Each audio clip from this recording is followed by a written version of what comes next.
All right, we are live, everyone. Welcome back to another incredible episode of Coach Magic.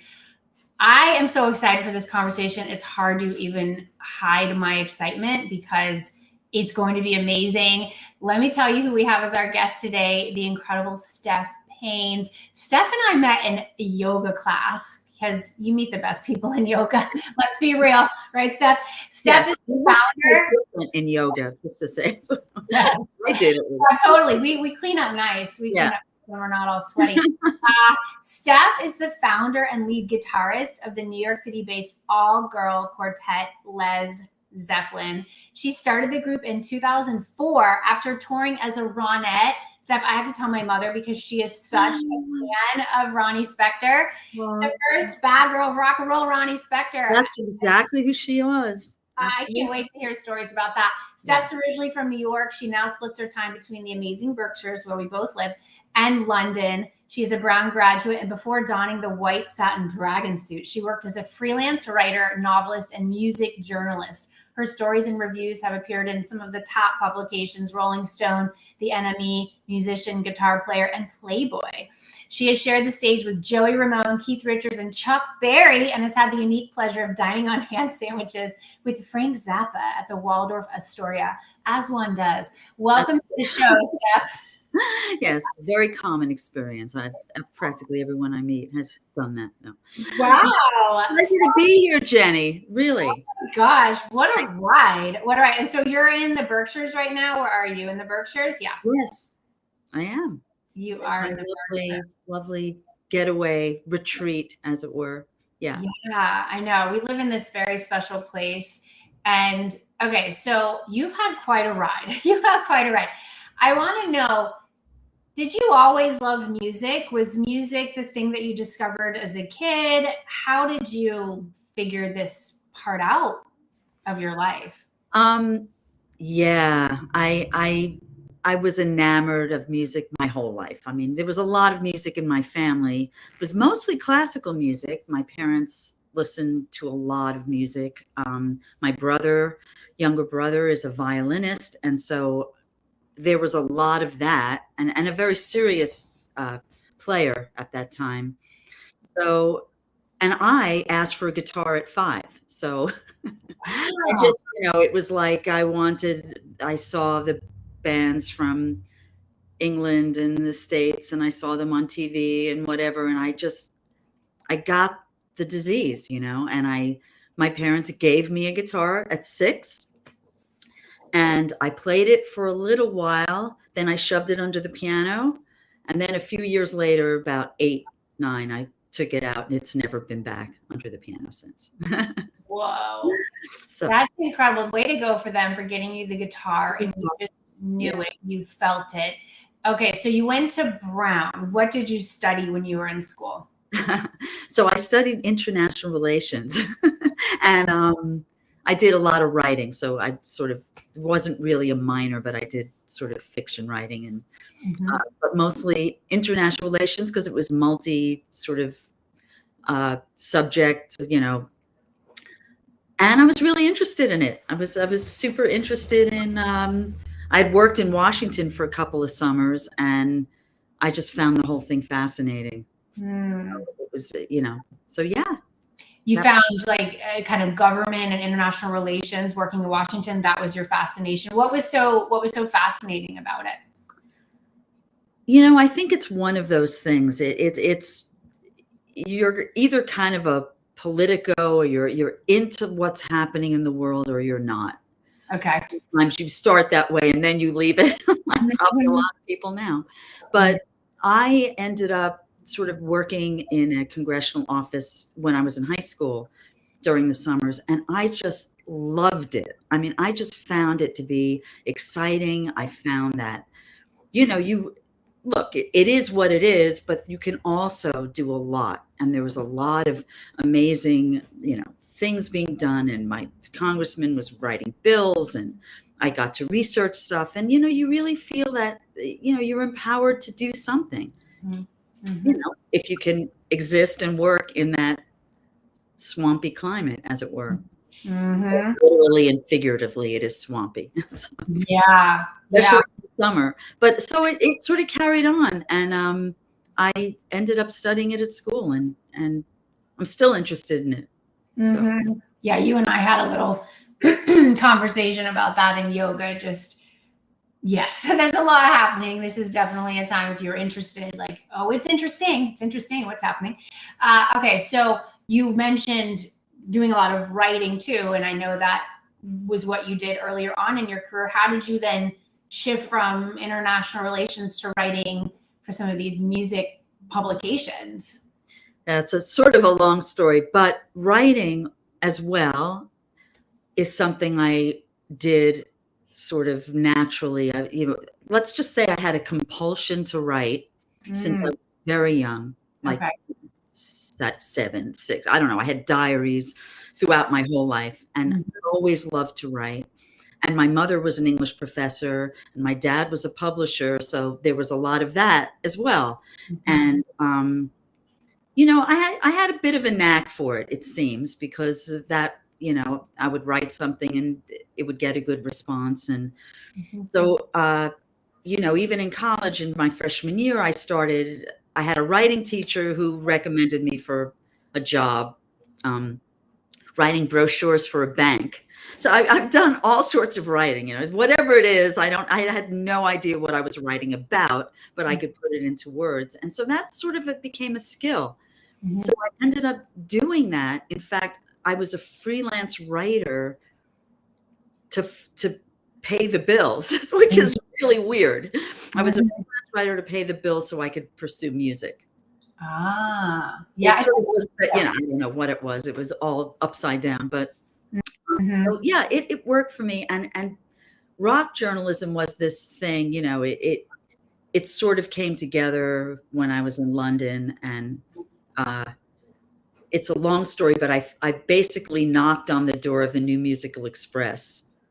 Let's just say I was just fired from some other job. It was I knocked on the door in my soaking wet old lamb coat, and they somehow let me in. I don't know why, but they let me in. I was about 20, 21. I was 21.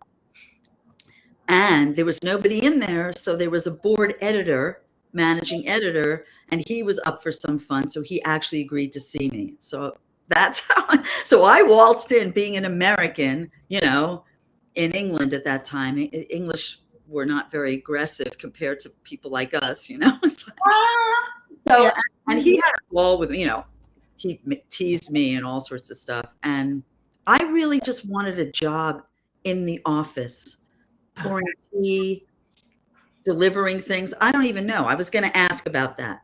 But then after teasing me for about 10 minutes, he goes, "So you want to be a writer, huh?" And I said, "Yes." And he told me to go off and review a band, and he'd look at it. So, of course, that's what I did. And I actually had to go back to the States after that. And when I got back, my roommate, I had a roommate named Matthew, who was a drummer. I walked in the door and he goes, "On your bed, page 16. I'm like, "What?"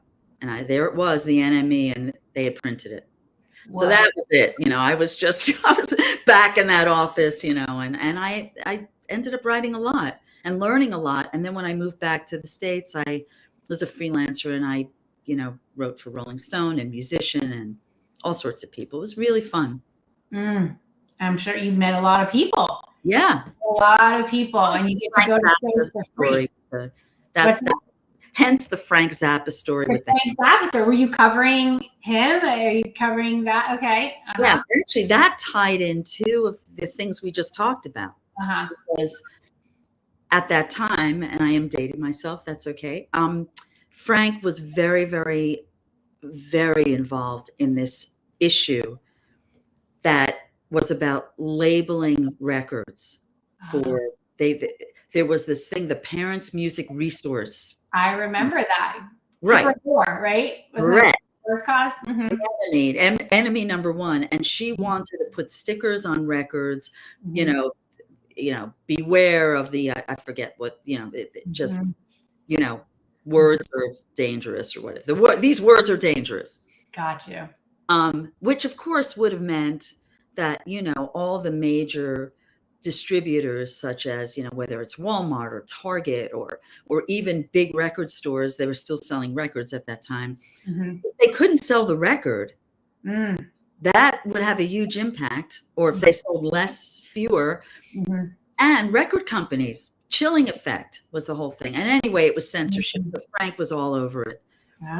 Very outspoken. And I interviewed him for Playboy magazine, who I was stringing for.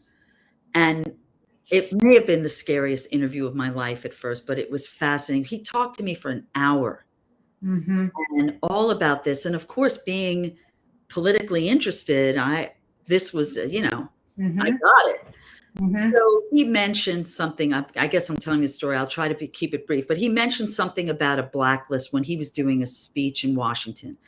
And there was a DJ named Surf Colwell, who still works as a DJ in Washington, who raised his hand and said, "Hey, Frank, I saw a blacklist once." So he mentioned this to me. And me, being, I guess, Steph or whatever I am, I went out after that and I found the blacklist. Wow. I managed through the Freedom of Information Act. It took several times, but I found it through a little footnote. I just, because I knew how to research. Because you're a good researcher, right? It's a good skill. I mean, I kind of knew how to navigate through this stuff. And I found it and I called up Frank. I called his agent, and then she's like, "Frank wants you to call him." He was in New York. And he said, "Get over here." So I jumped in a cab, went to the Waldorf, and he was just, I think I was the only journalist he ever liked. Wow. Well, he trusted you too. And you just head over here and give me a hug. I mean, he hated journalists. Wow. And then he dragged me in. He was doing some interviews and he was like, "This is a real journalist, blah, blah, blah, blah." And when they left, he goes, "What do you want to eat?" And then we had room service and we talked all about the blacklist. Wow. So who created the blast? So these were just people, bands, artists So basically what it was, it was real. It was a list of songs that were put together, not by the FCC. And that's where people went wrong in trying to find it. But I found that it was an exhibit at a meeting for the Department of the Army.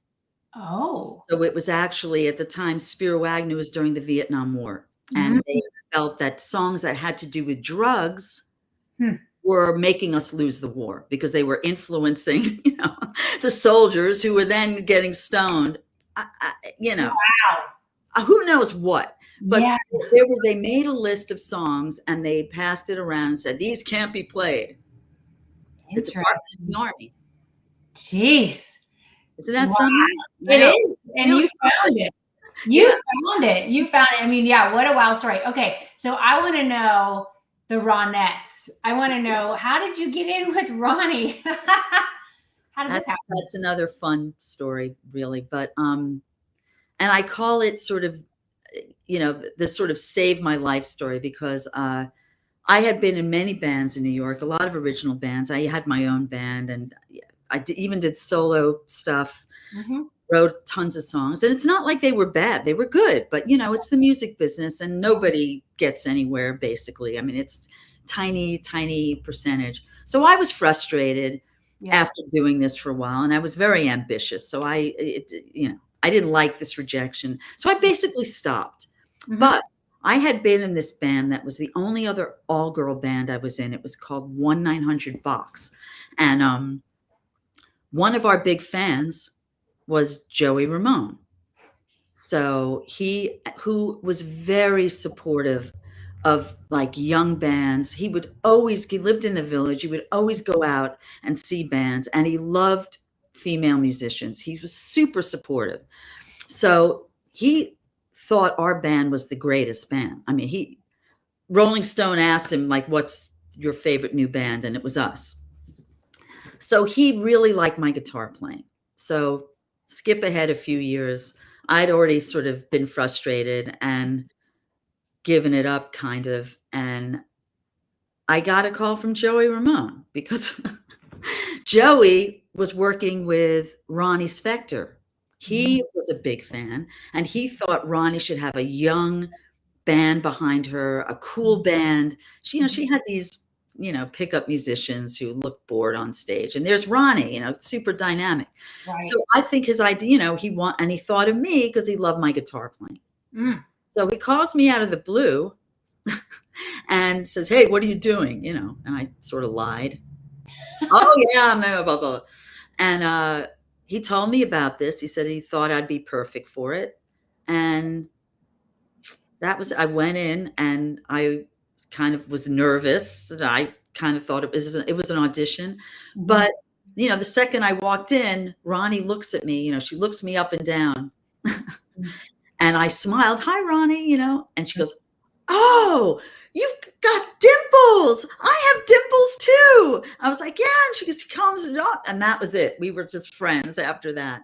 Wow. And, it was stuff that I could handle because it wasn't like hard guitar playing. It was mostly strumming and singing backups, which is a lot of backup singing. So that was challenging because I hadn't really done that much. But so I played with Ronnie for like 2 years. It was and I say that it saved my life because it sort of did. I was very bitter about the music business, as I think a lot of people are, because they have these dreams, they have these desires to play. Music is so important, and then they go out and it's just brutal. And most people quit. They're not like me, like keep going, but and then they feel bad their whole lives. I've met a lot of people like that. They somehow feel like they didn't get something, and I had some of that bitterness. And of course I was writing a novel, so it was great. I was doing that anyway. And that was my other love. But when I got back into that band, and the first gig I played with her was Radio City Music Hall. Wow. 2 nights. And I just never done that before. No, and I couldn't believe it. I was like, from nothing to Radio City, and I'm looking out. And the thing was, I was so happy. It was such a gift. That she really loved me on stage. I was so happy on stage. It stood out. Right. As having the time of my life. And I didn't care what money it was or whatever. It was irrelevant. And that really restored my spirit. And I'm very thankful to Joey for that. Unfortunately, I'm not here anymore. Oh. And so that was really fun. And Ronnie taught me a lot because what did she teach you? Well, she's the consummate pro. I mean, you watch Ronnie on stage and it is, she's a master, First of all, her voice was in great shape, even though she was a little older at that point. So it's an amazing voice, and she gave it everything she had every night. Sometimes the gigs were not so great. And for Ronnie to come from where she came from, she'd have to play a small club or something. And the dressing room is behind, a screen, it's hard. It's hard for somebody like that. But she did it and never complained. And she did rock clubs and she did Radio City. So it was all over the place. And I just watched her night after night and realized that, she had stagecraft, for one. She was communicative with the audience. She was smiling at them and they, love this. And she looked great. And whether or not she felt like she wanted to be there, she gave it everything. And that is a big, big lesson if you're going to be on stage and do that. And so, yeah. For sharing that. Yeah. She gave it everything, right? Because her being in the Ronettes, they were big, right? They were a significant band. And then she went out on her own. Okay. So then this is her own band. And needed to get those right players with her on the stage. And you were it. I love what you said, that she was a pro no matter what the venue was. She brought that professionalism. And it sounds like she didn't have ego. Like her ego didn't get the best of her, because that can be tricky where you were playing huge venues. You have all the fancy, stuff with your green room and then you go to a different phase in your career and it's not that anymore. But can you do it for the love? And it sounds like she had that love, and you did too. I mean, that was what that's why you wanted this so much. And thank you for sharing how it can be really frustrating, that whole industry. I would think it'd probably be similar for actors as well, which also can be just like super intense. I mean, when I lived in New York, and this is all happening in New York, I were meeting a lot of, actors, and they're trying to make it, they're trying to make it on Broadway or in television or what have you. And more don't make it than make it, just the percentage. Without a doubt. Are you kidding? Like many more don't make it than make it. Exactly. It's a crapshoot, really. Yeah. It is. It's a lot of luck. You need luck, I mean, and it's hard to describe. You could be the most talented person in the world, and of course that helps because people talk about you. But if you don't have luck on your side, nothing can happen. Really nothing. And I saw it a lot. So that's hard for people, because it's their dream. Right. If you have and things like acting, or music or art or any kind of art, if you want to be a dancer, or I mean, it's a passion. This is what you dream of, usually since you're little, in a lot of cases. And if you can't make that happen, it can be crushing if you don't have something else. So yeah, it's tough, but it's tough. But for you, that this situation with Ronnie, it restored your spirit, which is so amazing. It gave you a bit more. It's like you got more runway. Okay, I got these gigs, I've got this band, I'm having a good time. So that eventually comes to an end. And then what? Was Lez Zeppelin next, or what did you do from there? Yeah. I mean, well, I had a kid. That was one thing I did. Yeah. And then there was one more. I have two fantastic boys, but and I managed to do Lez Zeppelin with babies, which is a whole other conversation. I did a podcast once about that. But Lez Zeppelin, yes, that was the next thing, because it simply came out of me. I was living in New York and I just had no band and I wanted to play, I just got itchy, man. I hadn't played in a while. And I thought, what, if I could play anything, what would I do? Like what would make me happy to just form a band or join a band or something and play.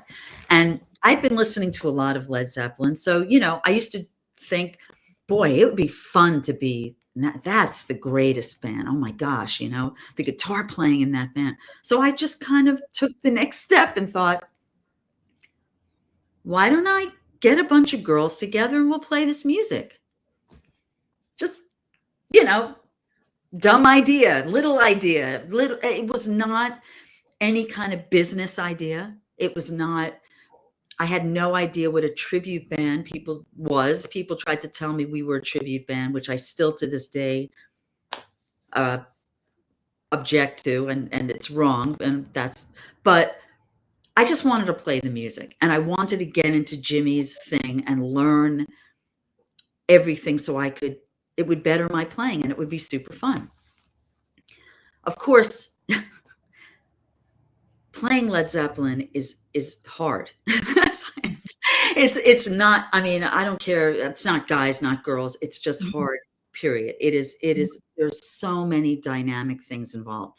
So I guess I didn't realize what kind of mountain I started to climb. But, once I started climbing it, I was put out the word, everyone reacted. Oh my God, I want to see that. And I knew that the idea was a good idea. And so I just persisted, and I eventually pieced together this band, and we were all very excited, and we went and, just to do this. And it was a lot of practicing, because one thing I did realize once I realized how formidable a task this was, that as women, we had to be twice as good. Play this music twice as good, or at least better than everyone else. That's a lot. I mean, because nobody can play. I mean, there are a million guy bands out there playing this music, and I'm telling you that they're not playing it the right way. They think they are, but they're not, because they're missing elements that are the essence of what Led Zeppelin is. But but we as women would be judged before people even come in the door. Right. They're looking for reasons why to cut you down, to say, look at that. That's And this was 2004. So this is, you know, it's another, you know, it's 2 decades ago. Right. I mean, think about it. It's scary. Yeah, you've been doing this a long time with this band. That's huge. It's a long time. Yeah. But, you know, at that time, all girl band playing what was considered guy music. Right. Very masculine in terms of, like that guitar playing is so advanced. It's so advanced. It's aggressive. And, you know, people looked at Led Zeppelin and they were like, oh, they eat groupies for lunch, and they're misogynistic and, you know, whatever. I didn't give a crap about any of that stuff. The music, whatever they did, I didn't care, you know, but it was supposed to be guy music and only guys liked it. And here we were, a bunch of girls, right? So it was at that time much more impactful. I would say shocking even. We were well rehearsed. I knew 6 months we rehearsed. I wouldn't let the band out for 6 months because I knew that they'd all think it was a joke, especially with a name like Lez Zeppelin. Right. And their expectations would be low. And if as girls we were not as good, I would be doing more harm to female musicians than help. Yeah. And I really took it seriously. You know, I grew up always with people doubting my guitar skills, you know, whether it was high school or whatever, you know, oh yeah, sure, you're going to play lead, you know. You know, I just grew up that way. It's much better now. It's not, doesn't even compare. But so that's what we did. And we came out of the gate punching, you know, and people were stunned. Wow. They were stunned and they wanted to see it. And from the very first gig, we played at the Continental or somewhere in New York. And there was a promoter I knew from years ago. His name was Trigger, and he wore this like Vietnamese hat, wearing the rice patties or something. Yeah. Anyway, he was sort of a curmudgeon, and I played in a million bands and I knew the guy, and he'd pay you $5 and he'd throw you out the door, you know. And after this show, which was packed, he pulls me outside, goes, come here, Steph, I want to talk to you. Pulls me outside and goes, this is really cool. You want to do a residency here? Never had I experienced that. Wow. In any band I was in, and I was in some good bands. Yeah. And I went, no. I said, can I play elsewhere in New York? No. I said, sorry, can't do it. No. But I knew I was onto something. You were onto something. Yeah, that was a good indicator. I'm curious, do you have to get permission from Led Zeppelin to play these songs, or no? It's like free material that you can, because you're doing it your way. Well, what happens is that there are organizations called ASCAP and BMI, which you've probably heard of. Right. And they basically handle publishing royalties. Yes. For these songs. So, and also mechanical royalties. So every time a song is played, like let's say on the radio or somewhere, the band is supposed to get some sort of royalty of some sort. So I don't know how they do it to this day, but it's the music venues that have to pay a fee to ASCAP and BMI every year or every month. I don't know how right. And that takes care of whatever's played in their venue. Interesting. I don't know how they parcel it out, but it's really up to the venue. And we played one venue where they were busted because they didn't pay their BMI fee or something. And we were playing a gig, and they knew, because they knew it was Led Zeppelin that was going to be played, they sent an agent or something. Ooh. And they could prove that we were playing the music there, you know. So it was very interesting. It had nothing to do with us, but we can play the music anywhere.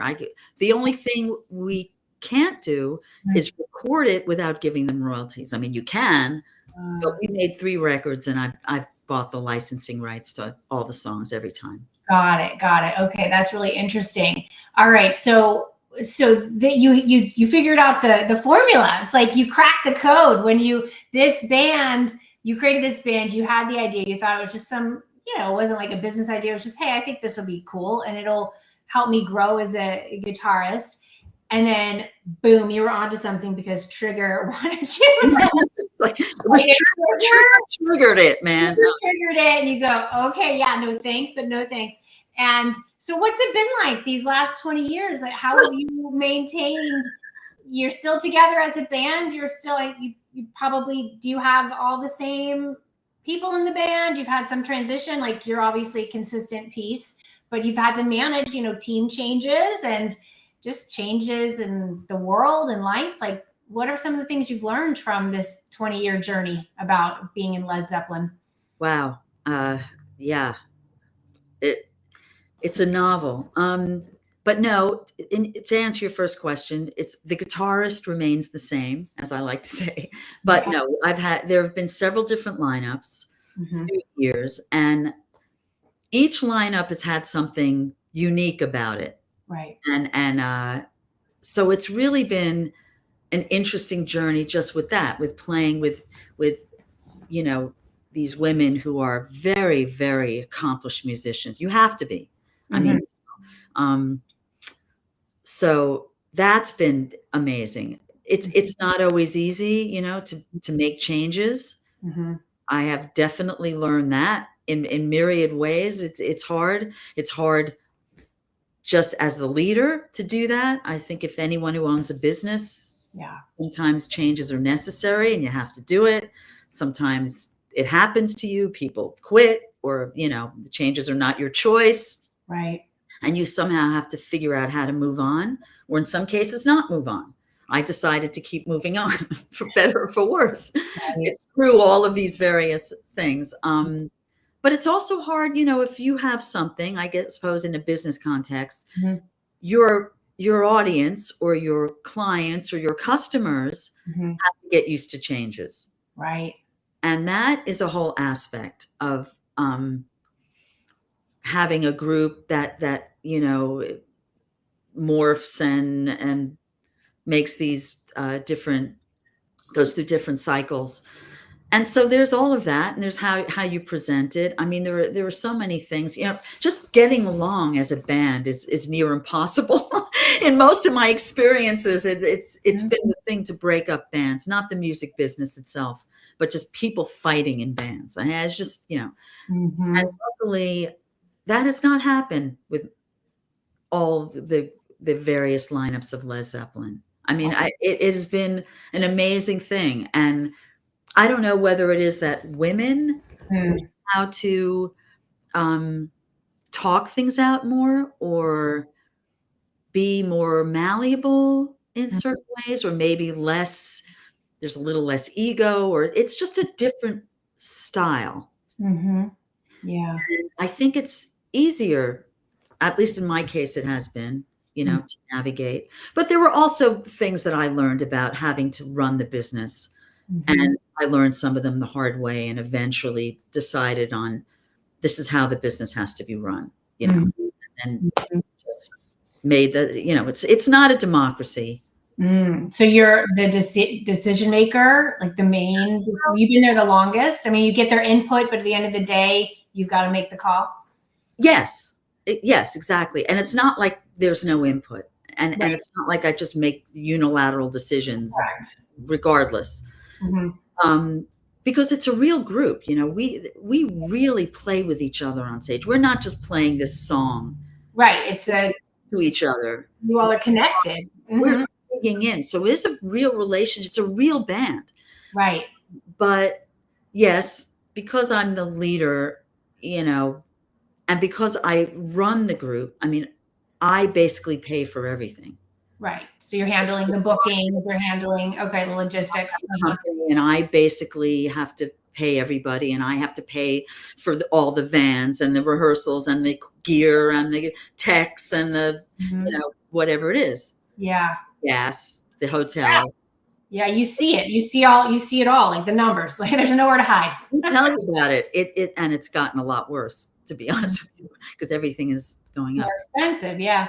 But because of that, it's easier. I'm in a position to be able to do it, luckily, at this point, and it's a lot less messy. If we all had to chip in and we all had to do this and we all had to, it's just, forget it's a mess.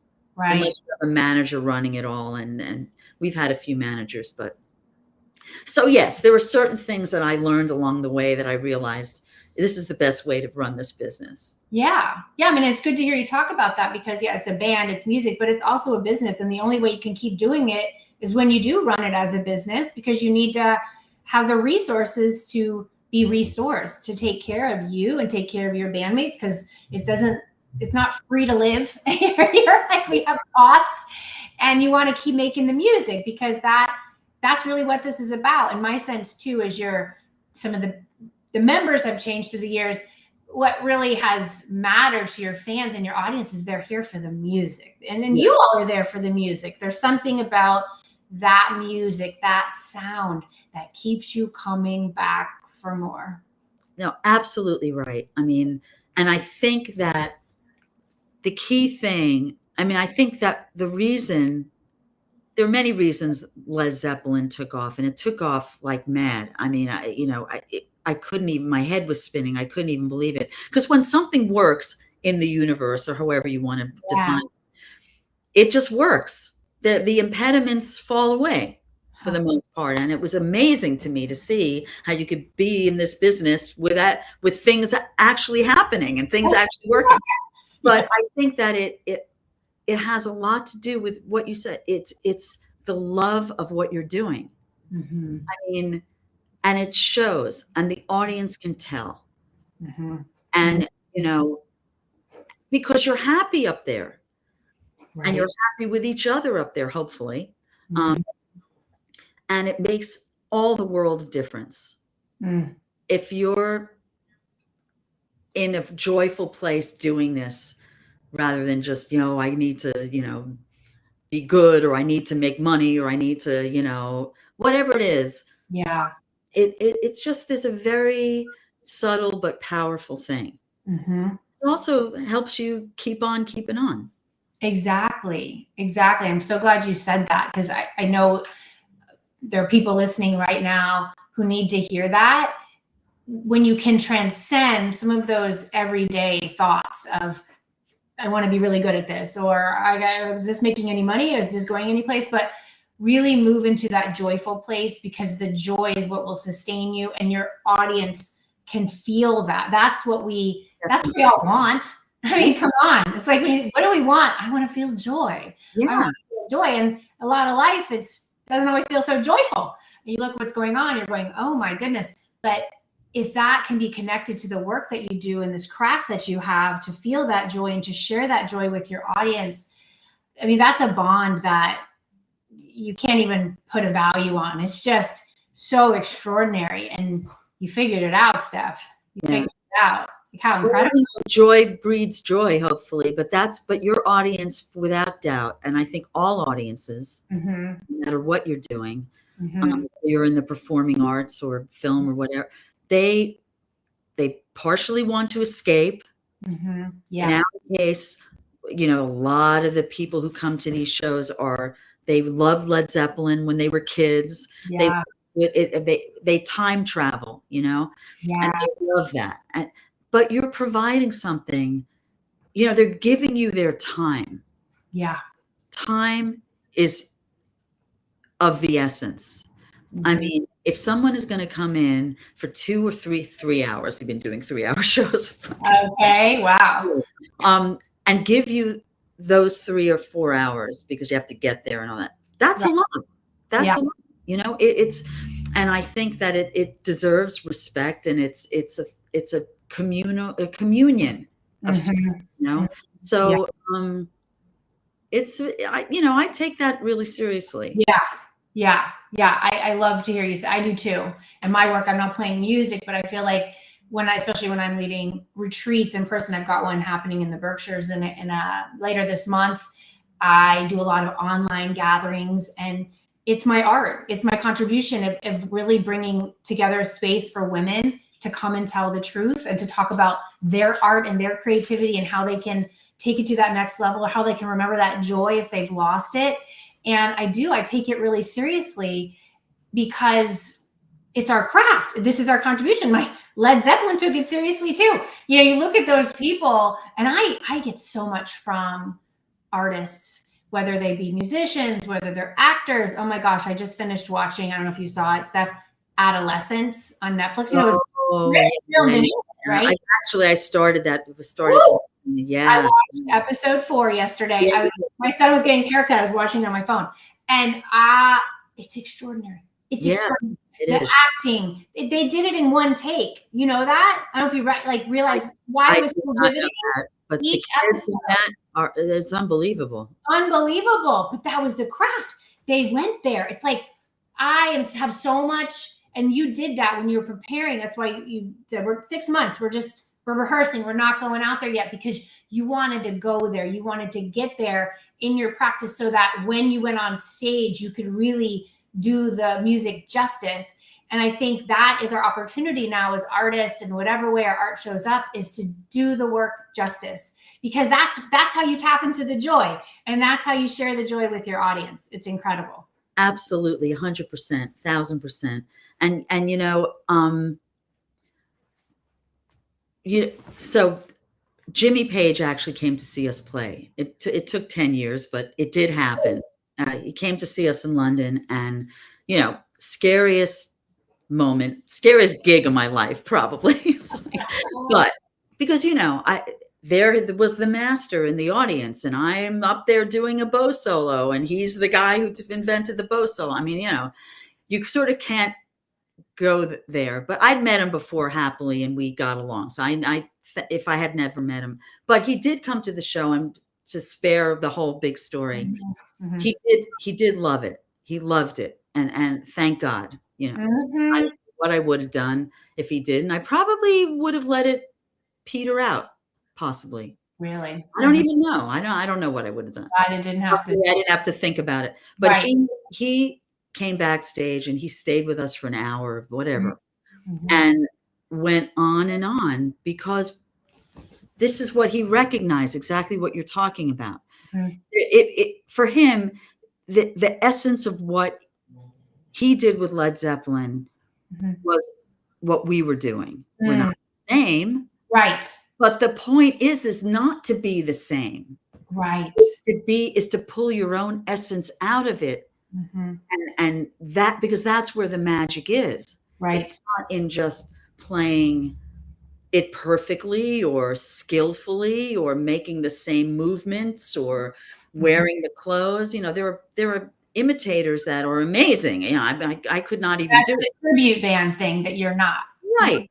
But we use the music mm-hmm. to channel our own emotions mm-hmm. while giving it great respect. And that's the greatest respect you can give for the music. And his comment was, that's the way it should be done. That's mm-hmm. the way it should be played. Mm-hmm. And that's kind of what you're talking about. And it's all because of that. And mm-hmm. it's hard to define. You just have to practice, as we do. Practice until you can sort of break through that and get to that essence. And it gets deeper and deeper and deeper. Mm-hmm. Really no end to it. Right, exactly. And that's the beauty of it. Okay, final question, Steph. This has been amazing. Is there a venue or like a festival or something that you would have yet to play but would love to? Is there something like, oh, that would be rad? Wow. Gosh. Well, we did play at MSG, but I wouldn't mind playing the main stage, like all by ourselves. But okay. I think it's not so much a place. Mm-hmm. I think I'll admit it, my one remaining little fantasy okay. is to get on stage and play with Jimmy. Woo! okay. I mean, I would love to have a moment, even if it's one song, Yeah. where we could do the two guitar, because his guitars are so layered on the records. Mm-hmm. And, you can only play the one part. We are just four. We do what they did. We don't have six people on stage or whatever to replicate Mm-hmm. the record. That's not our thing. Okay. So you got to pick one part or an amalgam of his guitar parts.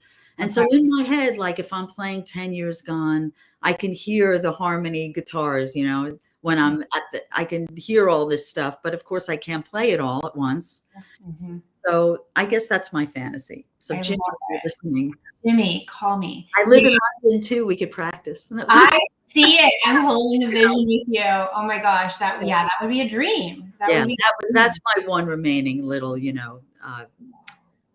bucket list thing, I suppose. But no, I just think, we love festivals. It'd be great we're doing some this summer, and much bigger audiences. It's getting to a point where it's really, really fun. Mm-hmm. So, Would yeah. Coachella be ever on your list? Is that a space that you would be like, that would be cool, Coachella? Oh yeah, Coachella would be great. I think I see that. I think before it was what it is now, like before it became, all the things with the celebs. I took my son, who's now 16. I went to 3 Coachellas, I want to say. Cool. I'm proud of that. Yeah, and we took him. He had his headphones on. Yeah. Right. Oh, you'll get a kick out of this. We stayed at a super cool hotel. Oh my gosh, I'll blank on it, but it's very hip in Palm Springs. The Parker. Uh-huh. And there was, okay, I probably will forget who it was, but he was a lead singer in a band, and my husband was losing his mind, as you know. Even now he's like, oh my God. He goes, well, I should have gone up and just said, could you take a picture of my son? All this stuff. But I would see that for you. I think that would be just fun. It would be fun. It's tons of people. It expose you to some new fans for sure. But I just love that you found this thing that you love, and you were able to do what you've always wanted to do. You just had to sync up your talents with a concept, and it took off. It took off, as you said. It was immediate in the way that it took off. And I mean, you had to get there. You didn't take off immediately in your career. You ebbed and flowed and did this and did that. So many nights of playing to 30 people by myself, or having a great band playing to nobody, to getting handed $5. Seriously, I was once handed $5 at CBGB's. I was good friends with Hilly, who actually was very supportive of me personally. But $5, it's like right. All of that is preparation. All of it. Even, my music journalism, you have no idea how handy that came in, because we were interviewed by big, publications, and I knew how to navigate that because I was on the other side. Right. So all of these things came, and I can write, so I could write press releases, or I could write. I mean, it's everything you are comes into your art. And I think that's the beauty of it. And the thing about this band is that it simply was a desire to play the music because of the love of the music and the love of playing. I had no other agenda. Right. It was the love. Start a band and see what we could. I mean, no. I mean, yeah, I wanted to start a band for fun. Right. And to indulge myself, but that was it. And I think that there was a big key to that, because it was relaxed. It was, it was just a joyful thing. It wasn't some enterprise. Right. And what I pick up from that too is, obviously you brought your talent into the room and your love and that joy. You had a nice challenge in that, wow, I'm going to grow because I got to learn all these intricate guitar riffs. And also what's really powerful about this story is that you tapped into an audience that already existed. There was an audience that loves Led Zeppelin, and wow, they get to hear these songs played by an all-women band. And so you didn't have to, because one of the hardest parts in business that you experience, like you go to these shows and there's 30 people, there's no people, it's building the audience. And so for you, the audience existed. They just needed to be introduced to you all playing this music. And so it was these powerful energies coming together to make magic and make exactly. Very good point. Yes, we did have an audience that we had to tap into, and that is a huge difference. Yeah. Sure. Well done, Steph. Okay, so where can people find you if they want to check out your shows and you online? Where do you want to take them?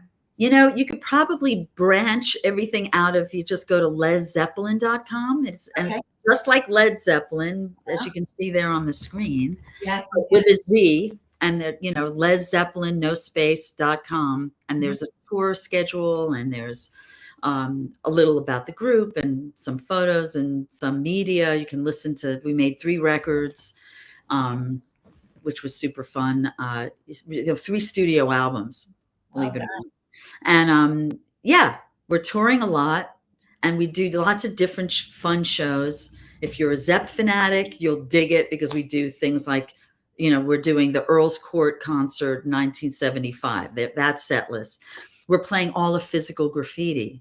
I mean, we're the first ones to do that, you know, and now everyone's doing it. I'm sorry. But you were the OGs. You were the yeah, you know, but whatever. It's that was one of my dreams. I love that album. It's, you know, right. We do these, we jump in and do these crazy things that we then have to study for, but it keeps us on our toes, and it's fun. But lezzeppelin.com, we're on Instagram and Facebook and all the rest of it. So we're pretty, oh my gosh, everyone check Lez Zeppelin out. Yeah. Incredible. I have to come to a show. I'm going to check out your schedule, because I just want to see you all rock up there and be blown away and just feel the energy of your artistry. Thank you so much. I'm so glad we started talking in yoga. Yes, absolutely. Namaste. Namaste to you. I look forward to when our paths cross again. Everybody, let's rock it out. Thanks to Steph, and I will see you all again very soon. Big love. Take care. Keep making your art. Believe. Bye, everyone. Bye.